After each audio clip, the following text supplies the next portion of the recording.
Welcome back, everyone, to our quarterfinal coverage. The action's about to resume in the Wembley Arena with Game 3 between KT Rolster and the KOO Tigers. And the teams are tied at 1 win apiece. Crumbs, I'm coming to you first.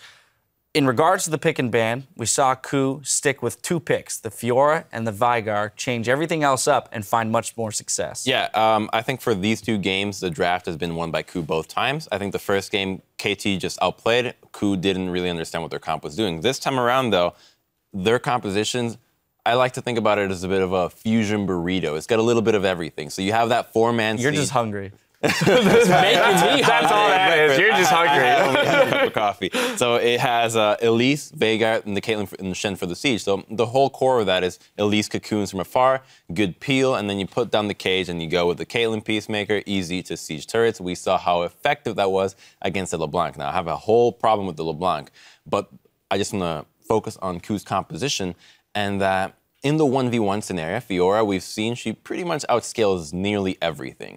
And when you have a Shen with that, nobody can 1v1 her. So now you have a 4-man unit that is stronger than their 4-man unit, and a 1v1 that is also stronger, which highlights just how poor KT drafted there, in my opinion, because they really didn't have a win condition besides just crushing lanes, and that didn't happen. Yeah, both drafts from KT, I think, have been rather poor here, especially what they're up against. They're lacking wave clear. They're playing against Siege.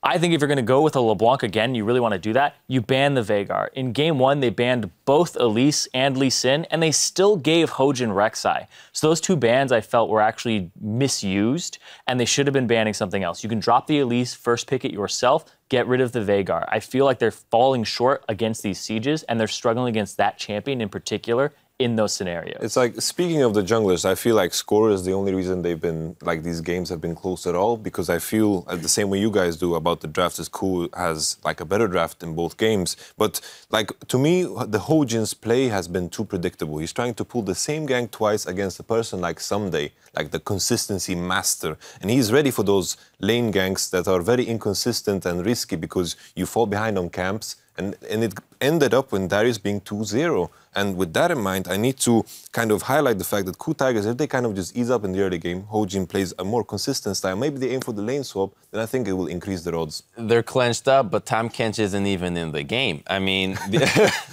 Come on. No, you saw it coming, man. The playstyle from KOO has just been coming down to the drafting, and you talked about Someday being consistent, but I'm just not seeing it these games. The wording just isn't there. Score is consistent. He set Someday up for success there, and Someday, to a degree, threw it away. That gank, I completely agree. Someday actually threw away a large portion of the game when he got caught on Renekton, and then everybody tried to back him up, and they ended up going down as well. So I don't think he's hitting that same consistency stride in this series just yet. All right, well, enough from us. The players are ready. As we step inside the venue for Champ Select, Prey explains the edge he sees in his lane matchup. 에로 선수 같은 경우에는 이렇게 후반을 보는 캐릭터를 좀 자주 한다고 생각하고요. 그에 반면에 저는 뭐 초중반에 좀 힘을 넣어야 되는 캐릭을 할 때도 많고, 그래서 그쪽이 많이 후반을 도모하면 초반에 좀 이득을 많이 봐서 후반에 부셔버린다던가 약간 그런 면이 차이점인 것 같아요. And welcome back, guys, for Game 3, KT versus KOO, and Prey talking about destroying KT in the early and mid game. It didn't really happen much in Game 2, but he was able to come back and destroy him late. So we'll see. It's interesting to hear Prey say that, because that hasn't really been KOO's style, has it? Well, especially when he had the lane matchup advantage in that second game. It was still losing lane, so... Yeah, throughout the group stages, Prey had a spectacular early game, and Arrow did not. A plus 10 CS differential for Prey in that regard, and Arrow was at -7. But then he just lost the Caitlyn versus Jinx matchup, supports permitting in the early game, which was unexpected. It's good for Prey to be confident, though. That's right, and it is time for picks and bans. Game number 3. One of these 2 teams will put themselves 1 win away from the semifinals. If they can come out victorious here in Game 3, FLICKR the first ban. FLICKR the first ban against KOO. I think that... Not surprising. KT in that first game on blue side, they had a couple throwaway bans in there. We'll see if they're going to take the cannon out again, and they will. Okay. But there's a lot of room for them for blue side bans, considering the rather questionable Elise and Lee Sin bans in the first game of this series. And there's the Tahm Kench as well to complete KT's bans. Gangplank Mordekaiser. On blue side, you certainly are a little bit more free to spot ban. On red side, you are pretty obligated to ban those quote-unquote OPs. Yep. I think the Teleport LeBlanc was a very unsatisfactory answer to the Veigar. So instead of KT picking it themselves or picking a counter pick to the Veigar, which is a little bit unexplored, not many counter picks known for Veigar at the moment, the ban is the smart choice. Lulu is up, so is Elise in this game, and both of these teams love to play that Lulu, mostly in the mid lane, but interestingly, when they face each other in blind pick, they both ran it in the top side, which is an unusual situation, but someday may want to take the Fiora away. We could go for that Lulu as more of a flex pick here. Well, this was, I think, pretty clever by KOO Tigers because, yeah, KT gets a Lulu, but that guarantees Smeb is able to take that Fiora once again. And if he wants the Fiora, he can have it. They can take Fiora Elise here. And do you want to bring the Fiora against possibly the Lulu, though? What do you think about that matchup? I don't like the Fiora against Lulu. More so for the team fights. I think Fiora can survive in the laning phase and still get some decent split pushing off. Sure. But you can just polymorph the Fiora when she tries to go in after she ults someone and completely shut her down. Exactly, yeah. So we may see something a bit different. Will not be the choice this game, I guess. There's the Fiora locked in along with that Elise for Hojin. Hojin on your screen looking pretty confident about that pick. This is going to give Someday a chance to possibly counterpick it, though. If he wants to go with something else, he now knows he is going to be facing that Fiora 100%. Score's been playing great on Gragas. Why switch it up now? Someday is a very solid Lulu player, too, so they really have a lot of options over on this KT side. And they're going to just go ahead and grab one of these two junglers. Probably not both. We haven't seen a top Renekton or a mid Gragas for a very long time. Very long time. Although Nagne kind of made a name for himself originally on that mid Gragas way back in Season 3. Whoa. And that's going to be Kalista Rek'Sai locked in for KT. I'm actually very surprised by the Kalista right here, unless they're using it as a denial pick against Prey, because with the Lulu, I was almost ready to just see the Lulu Jinx that we've seen from everyone, especially against a couple of squishy targets early from the KOO Tigers. Yeah, there's a lot of peel support still open too. For Peekaboo, should he want to use them. Could have taken the Braum, could have taken the Thresh. And there is Shen and Ashe locked in for the KOO Tigers. So it looks like it's probably going to be that support Shen. Once more, Gorilla played it quite well last game.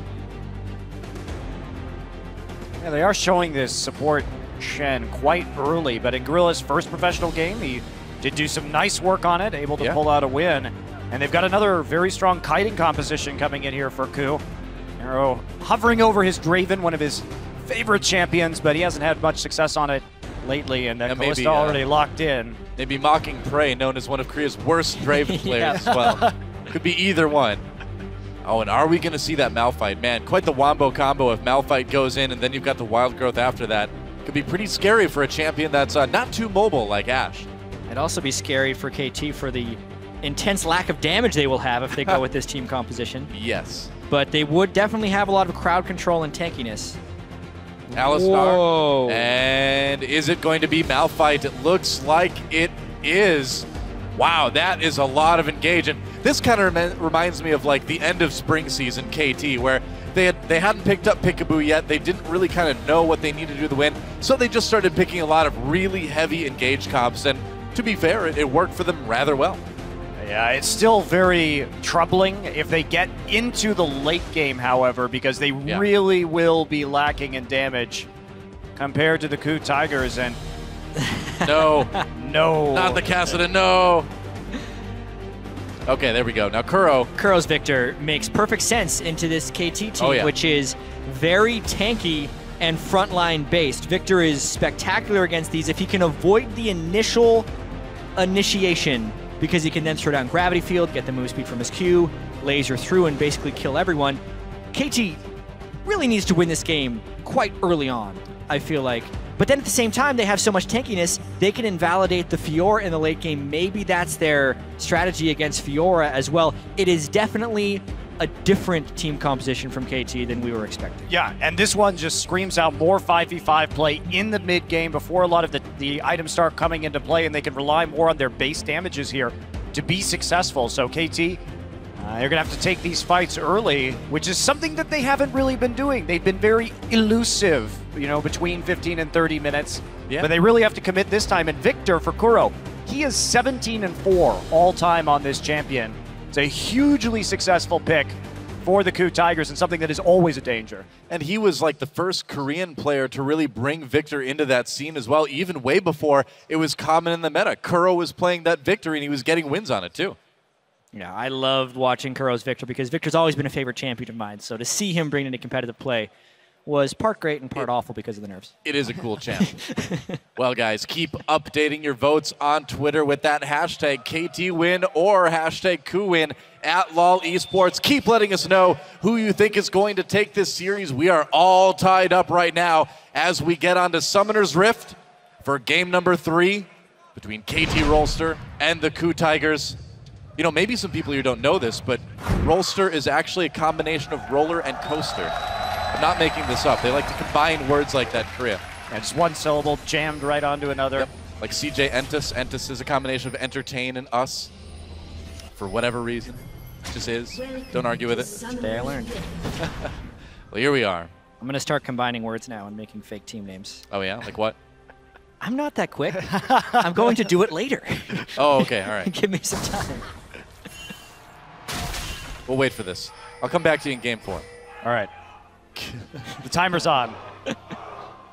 And KOO Tigers pushing back, score a little bit early on.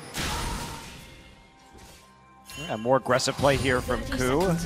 Over the course of the quarterfinals, we've seen less willingness to invade for some of these deeper wards. Gorilla out on his own over there, but Shen's been spotted, but what else is new, really? Here we are again. Yep. Another obvious Shen game. Run it, Shen. Oh, never mind. It's just Shen. Well, some deep wards being thrown down by KOO at this point. KT getting 1 in the enemy jungle. So far, a pretty passive early game, isn't it? Yeah, especially. And these teams have also kind of gone away from lane swapping. They were so forced into it, I feel like, from the group stages. And then as soon as they're playing each other, they just go straight back to LCK style. Like, especially during the LCK regular season, they're almost never doing the early turret killing and swapping. And all these other teams were just like forcing them into playing the same game. Yeah. But now they're just like, you know what, we don't have to do it if the other guys aren't. It's interesting to see because, yeah, like you said, I mean, I feel like I'm right back in the OGN studio right now, man, casting some LCK. KOO Tigers, though, didn't have that flare back in summer season. But hopefully we do in spring season. Hint, hint, Riot, hint, hint. Pretty pleased. I never want that to leave the game. Yeah, it's awesome. I love it. That's too entertaining. It really is. Nice harass by KOO down on the bottom side there as well. They did manage to get the small Krug, but I think KOO denied KT off of a few early minions. Oh, taunt onto Peekaboo. He's going to take a lot of damage early on, and Prey actually able to escape quite a bit. Gorilla getting poked on his way out, but things are not too bad. Yeah, Peekaboo opting for the pulverized right at first, but be able to sustain that pretty nicely. And Nocte and Kuro just standing right next to each other. I guess so. Man, this bot lane has been aggressive for both sides. Finding some opportunities. I mean, heavy trading really across the map. Only top side. Taking it easy, chilling out right now. Yep.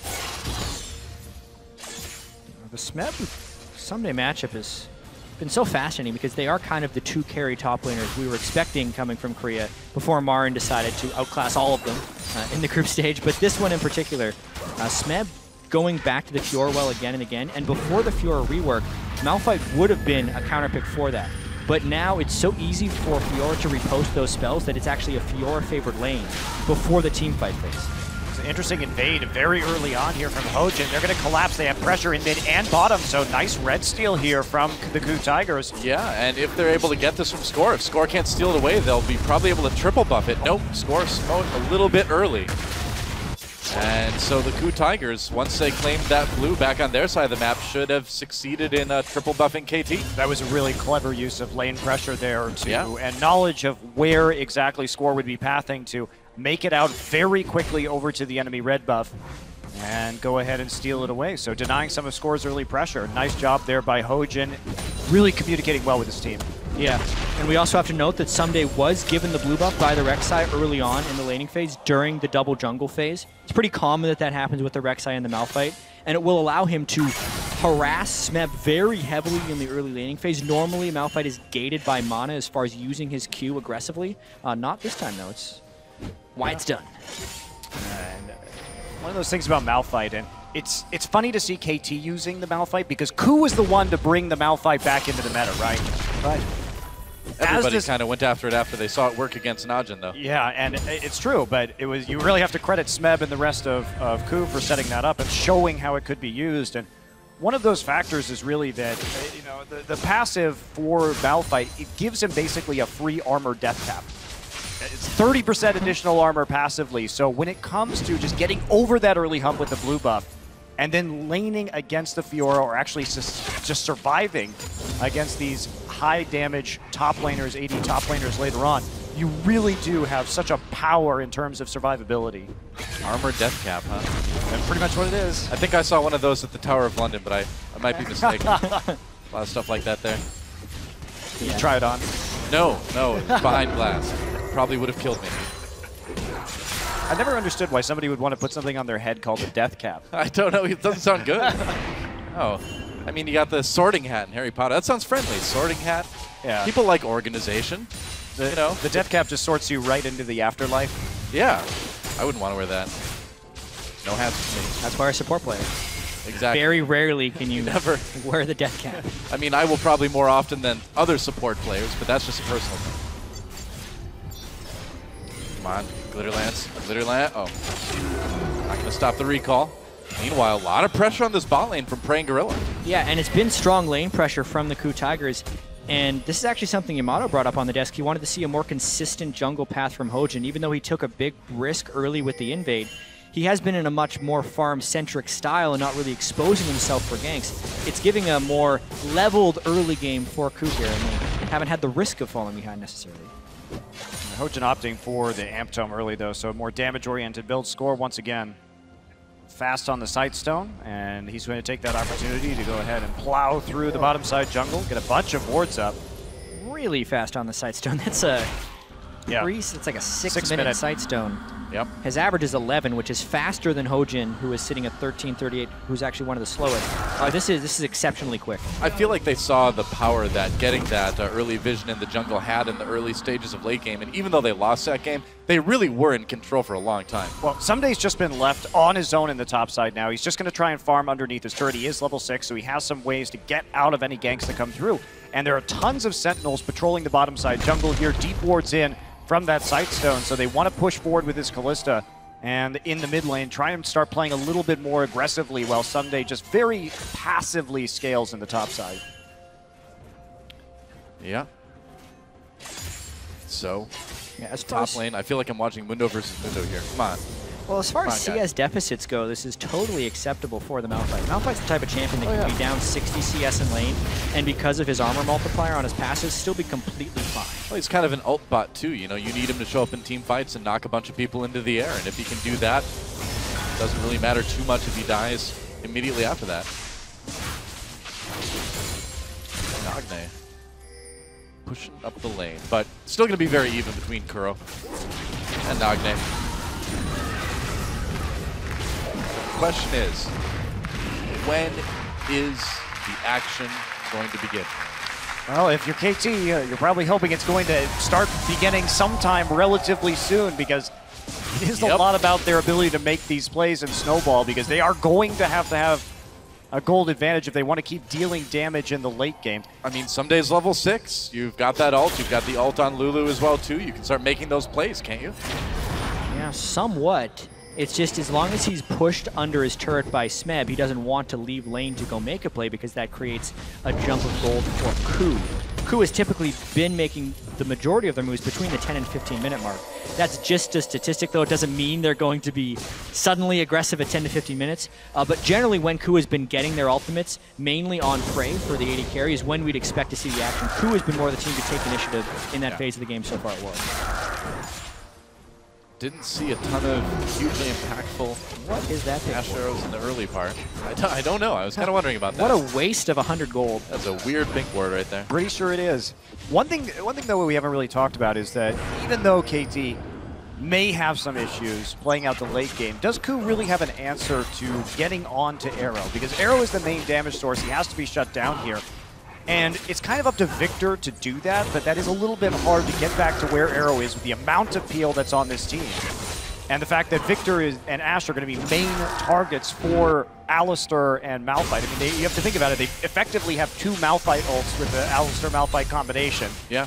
to use onto the back line. Oh, not to mention the Wild Growth as well. They have a lot of knockups. And Nagne doing a lot of damage to KOO. There's the Wild Growth for the knockup. Can he actually take him out?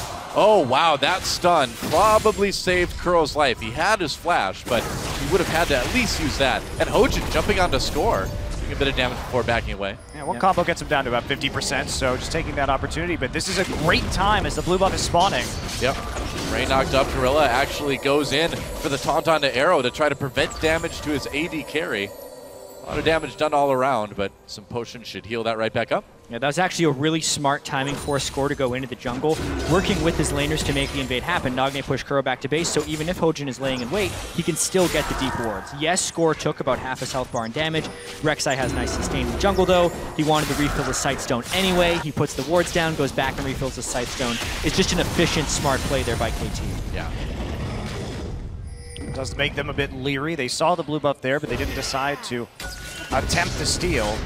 There's a hot shot. Gorilla goes for another taunt.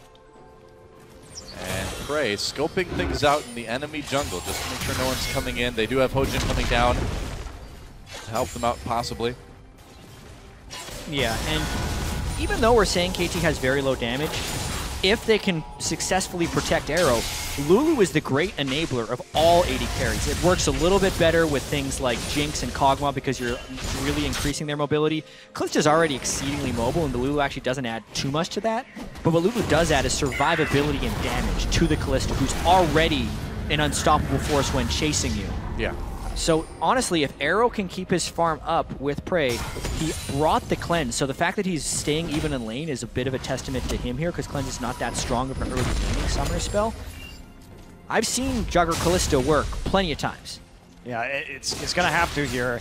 And again, what you're saying with that cleanse, there's a lot of single target CC on KOO, but the cleanse is going to be very useful for getting out of that situation, for continuing to output that damage. And even if he gets caught out by a taunt, by an arrow, by a cocoon, he's going to be able to at least survive the first round of crowd control. And it's going to be very difficult for KOO to land 2 of those abilities. You can't really bank on that. Like 1, when you have 3 forms of like Lion, CC, kind of have that going for you. But getting another one will be quite difficult. Oh, Arrow comes through, connects with Nagne. Could be in trouble. Nice flash taunt from Gorilla. Nagne with the Wild Growth. Will he leave? No. First blood goes to Prey. You know who doesn't have cleanse? Nagne. And it was a really nice CC chain there by Prey and Gorilla. Honestly, the accuracy on Prey's Ashe, this is why KOO Tigers plays Ashe more than any other team at Worlds, because they know exactly when to pressure. They catch KT in a lackadaisical state down bottom, are able to successfully roam through the entire river and make it through that brush, somehow undetected to get that move on Nagne. I'm going to go back and watch how they actually got into that brush. Yeah, because there have been a lot of deep wards coming in, so KOO has been aware that the situation could occur, but there was a pink ward on that side of the river as it came in, so... One does wonder. In fact, Prey walked through the entire river undetected. Wow. Mainly, Score had the deep wards, but no wards in the river. Problematic, especially, again, with that Kalista, who doesn't have great control over the minion wave of 4-2 items. Yeah. Here we go. Attempted a blue steal. Yeah, and they're probably going to get it too, using that opportunity from the first kill onto Nagne to take that away. And KT favored by the fan vote right now, but KOO, I think, holding all the cards early on in Game 3. Still a very close game, but 13 minutes certainly having that advantage, and KT just hasn't been able to make any of the plays yet. We've certainly seen in the series that early game leads are not everything. Yeah, and I also don't think KT's necessarily ready to try and make a play yet. They have such low damage, and also the initial items aren't really huge damage items for them. They're going Athene's Unholy Grail on Nagne's Lulu. Someday still needs to build up his tank itemization. Really, when Nagne hits Death Cap, and when Arrow has his Hurricane as well as the Blade of the Ruined King, and maybe even a QSS on top of that to double with his cleanse, is when KT wants to fight. So really, I think KT wants to keep this game close until about 25 minutes, and even though they are a mid-game team, they need to wait until mid-game. They have a very precise power window where they spike super hard, and I think they're waiting for that moment. Yeah, we talk about that Kalista 2-item power spike all the time, but the amount, if she has proper protection, which she absolutely does with this particular team composition, she will spike in terms of just getting AoE damage off with the Ruin's Hurricane in the team fight is absolutely massive. One turret goes down, Gorilla comes over the wall, gets knocked up right after the taunt from score. Ashero comes in, they layer the CC just a bit, but it seems like it could be enough. Peekaboo over the wall with the flash pulverizing, and the knockup on the Gorilla. Looks like Score's gonna make it out. Meanwhile, a big melee down in the river. There's a catch onto Someday. It's pretty tanky, but they might be able to take him out. KT definitely on the run, though. Hawkshot reveals where KT is running to. And KOO Tigers may be content to just try to take Dragon off of this. All 4 TPs used in that little skirmish there by the two teams. And KT just trying to desperately disengage, as we did see Score get a little bit caught out. Who comes away with the upper hand, and that'll net the first Dragon of the game. Yeah, and it looks like they're going to rotate to get this turret as well. They chunk KT so low in this, and they know they expended the teleport, so there's no way for KT to actually make it back to the mid lane in time. Wow. Mid lane turret taken out by KOO Tigers. Able to equalize there, and with that Dragon, able to pull a little bit of a gold lead. The only kill in the game is theirs as well. And they've maintained that gold lead by trading the turret. They're just up a Dragon now, so KT hanging in there for the moment, but KOO definitely making the most of that little skirmish that, even though there weren't any kills, still able to find 2 objectives. Yeah. I mean, it looks so awkward, too, because KT kept trying to maybe go in and do damage, but there just wasn't any damage to be done, so they just sort of got poked up. Poked out and eventually ran away. KT's not ready to do damage yet, and it's all on KOO to catch KT while warding. That's the windows they have. In order for KT to play their slow game and reach their power spikes, they need to have deep vision. So the weakest point in that case is the person getting deep vision, which is why they're continually trying to catch Score. In that case, they didn't get the kills, but they still got rewards afterwards, specifically while he was trying to ward deep. And the response to the pick pressure from KOO when they go in for those wards, we saw how much Score was punished. Hojin is going for the Runeglaive again, so we're talking about very high damage here. Burst potential. Yeah. Makes sense. I feel like about 80% plus of Elise's Hero Worlds have gone for Runeglaive. You can still build tankiness after the fact, and the clear speed as well as keeping your mana high on the Elise is just really heavily valued by these junglers here.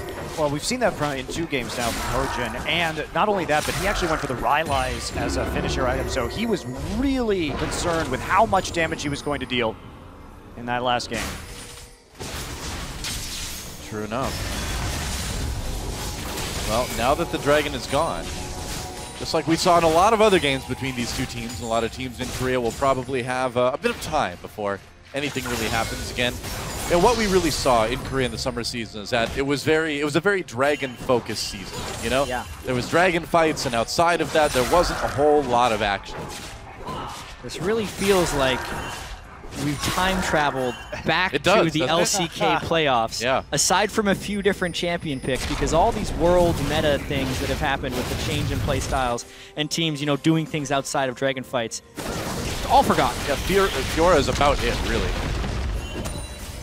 I don't know if that's quite fair. We had quite a lot of action in the top side in the last game, and a bunch of... Specifically this game. Yeah, this game. This game is definitely... Yeah. I agree. The last few games were very exciting and very different than some of the more slugfest games. And now, finally, some split push pressure. Initiated, honestly, by KT running up top lane with the Kalista. Yeah. KOO able to take that turret down in bot lane, though, evening that up. You can see the gold focus, though, definitely going on to Arrow. They really need him to be farmed up here. And so just pushing ahead with him on that. And Someday taking the hit for the team, knowing that he doesn't have to be that farmed up to be effective against the KOO composition. And so just safely farming at tier 2. And KOO's going to push in and again for another blue steal, but KT knows they're coming with those deep wards they managed to achieve. Can they stop it, though? Again, they don't have a ton of damage yet. They've hit a few decent breakpoints, though. NLR on the Lulu and a recurve plus working on Kalista, so they're ready to fight. Repel, they're going to go after Smeb now as Hojin backs into the river. Smeb forced to flash over the wall. Arrow comes down onto Peekaboo from Praise Ash, but no follow-up there. Oh, never mind. Unstoppable force. For Someday, another nice knockup comes in, courtesy of Peekaboo, and KOO in a lot of trouble now. Prey will go down. A kill for Peekaboo, so bloodthirsty, and Smeb grabs one, or gets grabbed as well. We mentioned they had 2 Malphite ultimates. Well, they actually have so. 3 because Callista can throw the Alistair in for an AoE knockup before the pulverize. Hey, how about Wild Growth there for number 4? 4 Malphite ultimates. And when you can land the first one on 3 people, you're probably doing pretty well. What a nice initiation by Someday. Godlike, I would say. That was the wombo combo that they've been looking for. That is exactly what this team composition needs to do this Holy game. moly. Yeah, they did it, but they didn't get that much of a lead, right? So they're still only about a K up right now, but let's take a look. So this is not where you want the Arrow and Cocoon to go, and this is what causes them to engage. KOO knows that they need to get out. So there's the flash, 3-man right there. Here comes Arrow, Peekaboo from the side, flash pull, comes on in, and Prey caught right out at the front, has to flash over, still gonna end up going down in this fight. And here's Arrow, very aggressively with the Wild Growth flashing over the wall. Yeah, it looks like they gave Arrow the Wild Growth really early just to say, go get him, champ. They just wanted to get him in Don't there, worry about getting one shot. You're tanky now, don't worry. Yeah, I mean, that's KT flipping a switch and saying we are now strong enough. They didn't quite get to Death Cap or Hurricane, but they had the core attack speed items. They also saw the window with KOO expending the Ash Arrow beforehand and saw that they had to funnel through a choke point. So really just biding their time 20 minutes in, taking a few hits early game, and then finding their window to pull themselves back. You really cannot get yourself in those narrow choke points against the Malphites that we've seen in Korea. Otherwise, that is exactly what happens to you every time. Smeb doing a good job of taking some health off of Someday. Looks like he might be able to get this turret. Smeb wants a bit of revenge for that last team fight. He's going to pop the ultimate on the Someday score. Comes back through again. You have to flash if he wants to go over that wall. Well, I got the turret in the end. All right, it worked. Distract him so the Winions could do their job. Tremendous amount of pressure, and that actually gives them the Dragon as well. I'm very surprised by KT to commit so heavily there when they knew they had some decent team fighting strength, especially since they couldn't save the turret. Yep, KOO Tigers went for that second Dragon, and they're going to pick it up pretty easily. KOO is going to want to kill Peekaboo here. Oh boy, Peekaboo, they're going to need to pull him out with that Fate's Call if he gets too much damage. There we go, Arrow gets hit by the Ash Arrow, backs away, Chaos Storm does a lot of damage, and Kuro with the kill there. And they're still going to keep pushing KT back. Too much damage coming in from that Victor, and Someday in a bit of trouble. No real way for him to escape here, except for that whimsy from Lulu. I guess that's enough. What is KT doing? I mean, no Malphite ults, coming back in on that. Very, very sloppy play from KT Rolster. They waited so long and had that nice fight around their blue buff, and then to make such a foolish mistake right here, they've already used teleport top lane. That is just pure greed, I feel like, from Peekaboo, and then trying to make up for a mistake. You know when you make one mistake and then you try and make an excuse and you start talking really fast and dropping all your words? That's basically the manifestation of what KT did at that Dragon fight, because everything went wrong for them and they gave up their lead. I have no idea what that's like, by the way. Never happens to me. It never happens. For the record, just want to put that out there. Let's watch this fight again. Peekaboo. It feels like they want to do something to stop the Dragon. There's just nothing to be done. Well, you have to give it up at that point in time. Peekaboo burns his ultimate, but this is so smart. Just get onto Arrow immediately. Great shot from Prey onto the back line, and that's the burst. And once the Callista goes down, and Someday has no ultimate, there's not a lot of hope for this fight. Yeah. They're tanky enough to get out of the fight, at least in the end, but still a big-time loss for KT. Kind of overestimating their position in the game, and KOO with the lead again now. Such a back-and-forth series. It really has been, yeah. It's been small mistakes on each side that have kind of tipped the scales back and forth in all 3 games so far. And I think that's ultimately what a lot of Worlds is about. So much of Worlds is about the human element and these guys being able to perform under pressure, because these are moves that you wouldn't necessarily expect KT to make in normal circumstances, but they made it here at Worlds. Well, they thought they were trying to go for a 2-1. Dive this. They really want to take out Kuro, but it's not working. Defensive Arrow comes in from Prey. It's a good draw out of the Arrow, though, because KT has spent the last minute just trying to set up wards around this Baron. Yeah. And without that, Smeb is still split pushing in the bottom side.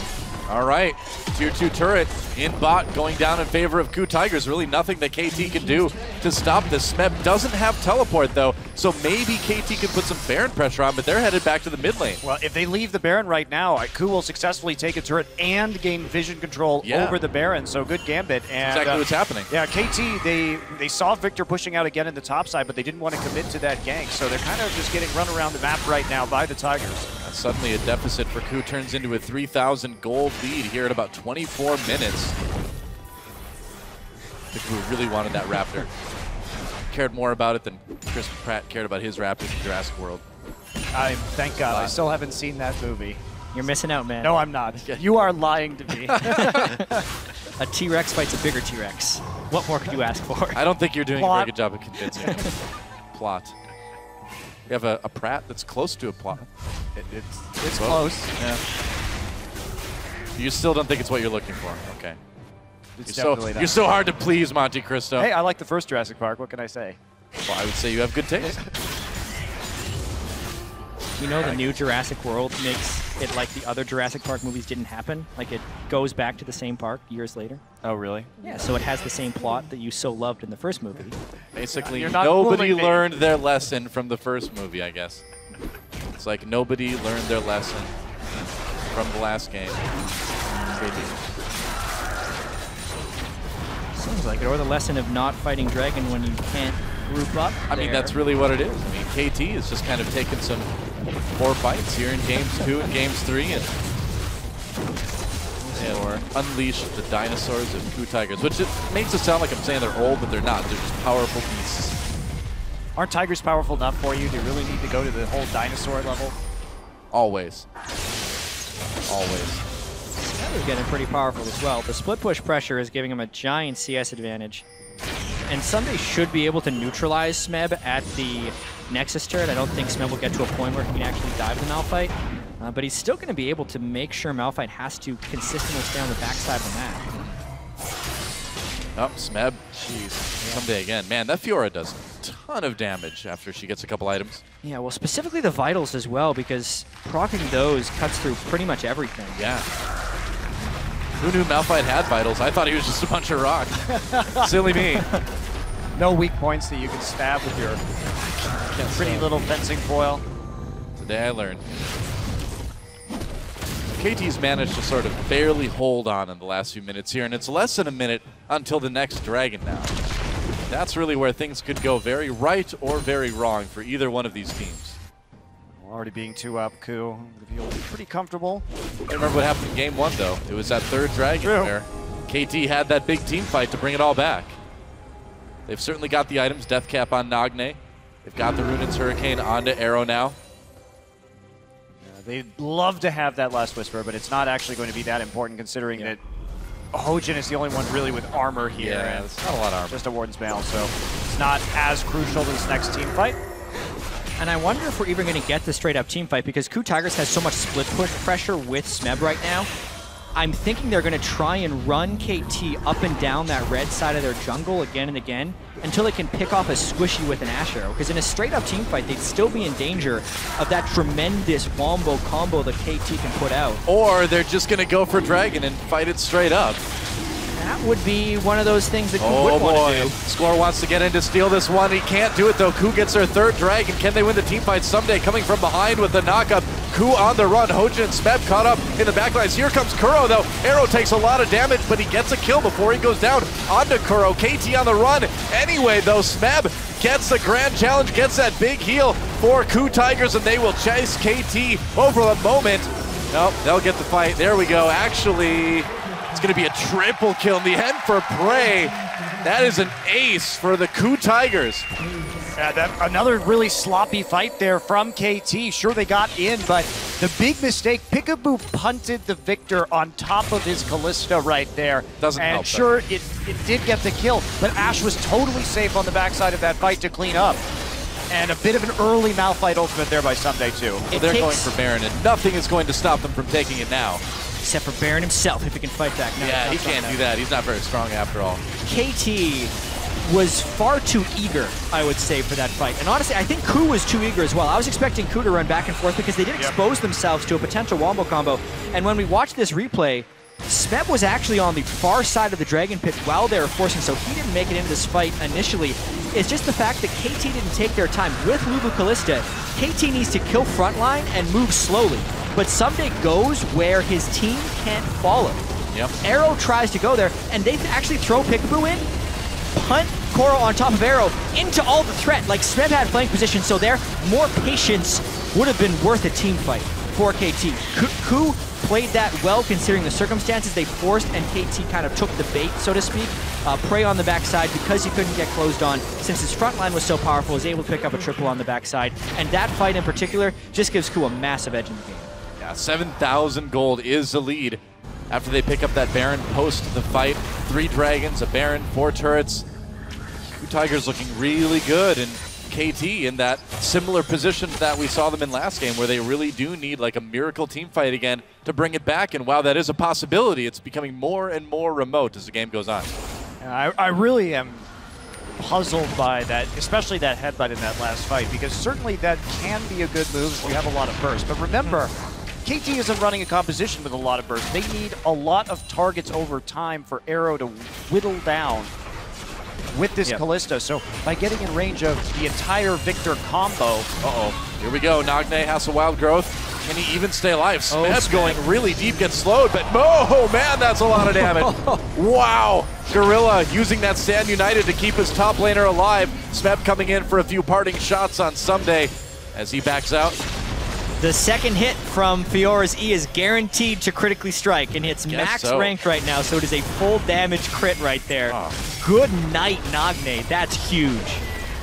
And this is some of the best Fiora play we've seen at this tournament so far. Smeb has been absolutely outstanding on this champion.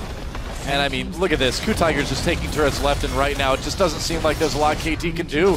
Someday, in danger of dying here, comes back in with that unstoppable force. Point blank tries to set something up for Arrow and Peekaboo as they come in, but Smeb just taking some spears. He's going to go back in onto Someday. He gets the kill onto Someday, and he's fighting 1v3 before he finally gets shut down by Arrow. And you know what, that's fine. They were sieging in the top side at the same time, managed to take an inhibitor, got another inhibitor turret, losing Smeb right there, considering he took down Someday with him. Not that big of a deal. Yeah, I would say so. He's 3 levels up now, Smeb, with this split push. This is going to be so hard if KOO can close this out. So hard for KT to react to in the next game, because they've already defaulted to banning the Veigar in this match since they couldn't deal with it with Kuro. And Smeb picked Fiora very early on the red side, so with KT going to the red side next match, they have even fewer bans to work with. KOO has shown proficiency of playing specifically the Fiora and the Veigar to such success. Let's watch this solo kill again. A 3-level advantage, by the way. Oh no, he's going after the vitals. Yeah, whatever can you do? So it's 1 hit of the E, and then it's the second hit was the crit as well as the vital. Yeah. Just the most damage. It's a lot. The last third of Lulu's health just disappeared. And yeah, if KOO Tigers take this game, they'll put themselves 1 win away from the semifinals, and a little bit of revenge for KT denying KOO Tigers a spot in the grand finals of Champion Summer. It would be quite the turnaround, especially since KOO coming out of the groups, dropping those 2 games. Nagne in trouble again. Smeb pushed away at the last moment by Peekaboo, though. And if Smeb continues to be this effective, this game is over, because Nagne cannot protect Arrow in team fights, and really Arrow being protected is the only way for KOO to win these slow slogging team fights. Very true. The fights are way too fast with how much damage KOO has accumulated right now. Well, he's making the Lulu Ultra Self, which is always the sign that things are going wrong. Someday comes in, well, there's Ash Arrow. Whoa, and Kuro picks up a kill. Peekaboo tries to re-engage. Arrow hopping away for his own safety. There we go, a nice big engage again. And I don't think there's a whole lot that KT can do at this point. Arrow keeping Smeb at bay for the moment. There's a flash W from Prey, and they are going to go for the win. Arrow, the last man standing, he goes down, and the KOO Tigers will take a dominating game number 3. There goes the Nexus. KOO Tigers 1 win away from the semifinals. GG. Wow, and coming in, KT took the risk. They went for a comp with a very specific timing. They got 1 team fight out of it, but it wasn't enough gold to put them at an advantage, the level of advantage that they needed to win that game. Well, really incredible stuff. And I mean, we watched this series happen back in summer in Korea, and it was almost the opposite, right? We had KOO in the first game, then KT take 2 games. Now in this series, KT wins the first game, KOO takes 2 in a row. So it could still turn around, but right now, man, I feel like unless KT fixes some things in their draft, in their early game, could be bad. I feel like KT has lost all 3 drafts, which is actually one of the strengths we thought KT had coming into this one. KOO as well also has very strong drafts, and the systematic way KOO has been able to win these last few games puts KT in such a difficult situation. They have to make drastic changes coming into Game 4, I feel like, if they want a chance in this series. Well, I mean, we just saw the KT players sitting at their computers, and they just look stunned. I mean, I don't think anyone was expecting a game to go that one-sided between these two teams, certainly not KT. Well, we asked, too, what is KOO going to have? It looks like they've assimilated the CLG Veigar fast push strategy I guess so, from the group stages. So that's something that we haven't seen any Korean team do to this point in time. One game, it was a little bit shaky, but it looked much better in Game 2. And now they come out, and again, just playing around this Fiora while going back to the Kuro Classic Victor. There's so many threats because one thing we haven't seen from Peekaboo is Tahm Kench. We don't even know if KT can play it. Well, it's been banned in a lot of these games. It was banned again in this one. And with the way Smeb and Kuro have been nailing these priority picks, it means KT either has to play them themselves or pick a counter. Yeah, well, guys, we're going to go check in with our analysts while the teams regroup for Game 4. Thank you, gentlemen. You know, we talked about which of the 2 constants, Fiora or Veigar, should KT try and deal with against KOO. We decided Veigar. They took our advice. I'm starting to think maybe it should be Fiora. Yeah, and the composition that KT ran, I mean, you could see how stunned they were at the loss because in the way that these teams are structured, usually it's a coaching staff that has a lot of say into what is picked. They must feel so bad knowing that they were just dealt a worse hand with this composition that lacks so much damage and just has poor lanes. The strategy seems to just revolve around Arrow being able to be that one guy carry, but Arrow is not playing at the level that he should be playing to actually pull off a one-threat composition. It's like, I feel I have this problem when people say that a composition has too low damage. Sure, on paper it might look like it has too low damage, but the main issue with it is that they were losing every single lane matchup. In this particular game, they have the Kalista, Alistar versus the Shen and the Ashe. Ashe is considered good into Kalista, but they should be able to work with this lane more because obviously in a scenario where they are behind, which they were, is going to look very weak. They're not going to be able to finish off targets. But if you create the composition based off of the idea that you're going to end up behind, then it's wrong to begin with. So saying a composition has too low damage, I feel it's wrong. I'm going to disagree heavily because how do you kill somebody, Victor, once he gets the Q shield, the Shen shield, the Fiora heal? Do you actually have any source of damage besides Kalista Ren to actually finish it off with a Cinder Hulk Rek'Sai, with a tank top laner, and with no ignites on your team? You have exhaust and TP in the mid lane. Lulu is a support carry that only really becomes a high damage hyper threat once she reaches a Lich Bane status with 6 items. Back to Yamato, then to Zyrene. It's like, I understand the sentiment. Of course, if you fall behind or go into 6-item situation or a situation where there's items at all, of course, the damage is going to lack. That's what I agree, of course. But in scenarios where they play on the strengths that they have, which they didn't really have, simply because they picked matchups where they are weaker. Top lane, they were weaker in the matchup. Bot lane, it seemed they were weaker in the matchup as well. That is the fundamental issue for me, not the fact that they are going to lack damage in the later parts of the game. All right, third-party opinion? So I do think that this composition lacks a lot of damage across the board, lanes and in team fights, especially because you're looking at Kalista, right? Your main source of damage on this team, main source of damage here is Rend. You're against a Fiora that's going to have so much speed when they're casting the ultimate around somebody or the Kalista himself. You have to Rend immediately to try and stop that Fiora from getting in on you, and then your damage is pretty much nil. You're not a crit AD carry. You're going to be kiting backwards as much as possible, and the rest of the composition doesn't really back you up with anything besides more durability. This composition has low damage, but its goal is kind of to negate some of the damage coming out of the other team and soak it with the Malphite and the Lulu. We saw some shot of KOO there, getting their strategies in order for Game 4 here. Want to come back to you, Yamato, and give you another chance to respond. It is like, once again, like, of course, I agree that in the fashion that KOO Tigers won the draft. But I still feel there was potential to play around the bot lane, and around 10 minutes to 15 minutes, that's where they are strong around the Drakes. That is where I saw the opportunity for KT, but they didn't seize it. So, of course, KOO is going to be stronger as the game progresses. Now I kind of want to look at 2 examples of how these teams played their compositions. The first one, 19 minutes, a successful fight for KT, fantastic Malphite engage, and all of the follow-up. Yeah, there's actually a problem with this because when you talk about there's 10-minute fight, 15-minute fight that they should be taking. This is a 19-minute fight that actually comes out on top, but they don't get enough for it to actually accelerate them into the later parts of the game because it's 19 minutes. They'll take this fight, but it's a 3-0, but they can't get a Baron afterwards. That's the big thing after this, is that they win the fight, but then it's like, well, we didn't actually get enough. Even though it's a great ultimate, 3 people, you get Koro's flash, and then Peekaboo comes in, he gets 4 people and headbutts Kuro back into the fight, exhausts him, so even his retaliation is low. At this point, this is not the Fiora being aggressive. This is this team being aggressive, picking them out. They don't have good mana, but you don't get enough off of it. That's the big thing, is you are just throwing too much at it just to even it up again because you had losing lanes. So this was kind of like the, let's get back to even, but then it's still the compositional differences. I think it's also like a question of phrasing. I just dislike the phrase having too low damage because I think it's too simplified. Because in reality, to me, the issue was that they have 2 weak lanes and had nothing to play on.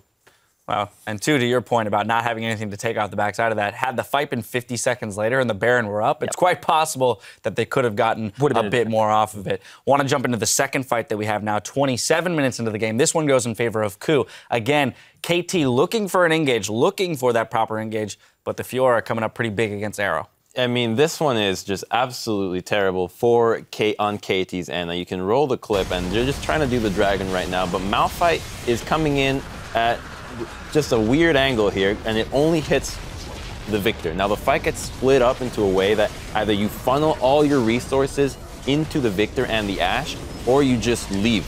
But they try to kite backwards, and this is what we were talking about, how Fiora is very good into the Kalista because her dash is on such a short cooldown that the kiting, it might seem at first that's actually very good against Kalista, but she just catches up way too quickly, does too much damage, the Vital Slow too powerful, and to me this is what is highlighting the whole not enough burst to instantly follow up, which I think is what causes the indecisiveness of do you follow up instantly on the Victor, because the only follow-up you have on the Malphite ulti with the Victor is Kalista, who again, not a crit AD carry, so she doesn't deal enough damage to just burst somebody, doesn't have a rocket like Jinx to follow up or a heavy damage spell. And that's the problem with the composition, that it really just needs to be really clumped up and you can only go for multiple targets, such as we saw in the previous replay where if Kalista were to have a Runaan's Hurricane, she can actually start dealing some more AoE DPS and try to nullify the fact that there's only one threat on the team. Final thoughts, Yamato? It's like at this point already, Smed was very, very strong. But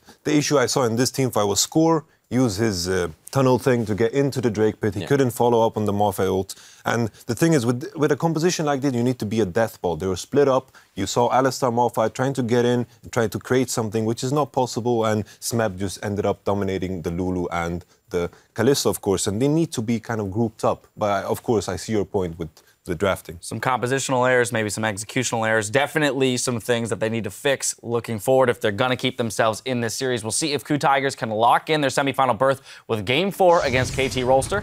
The action out of London continues in just a few minutes.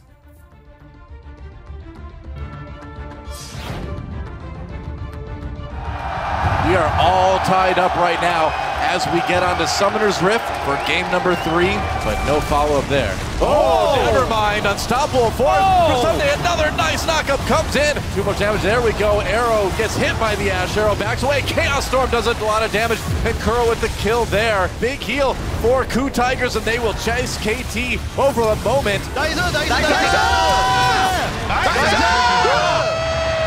Arrow hopping away for his own safety. There we go. A nice big engage again.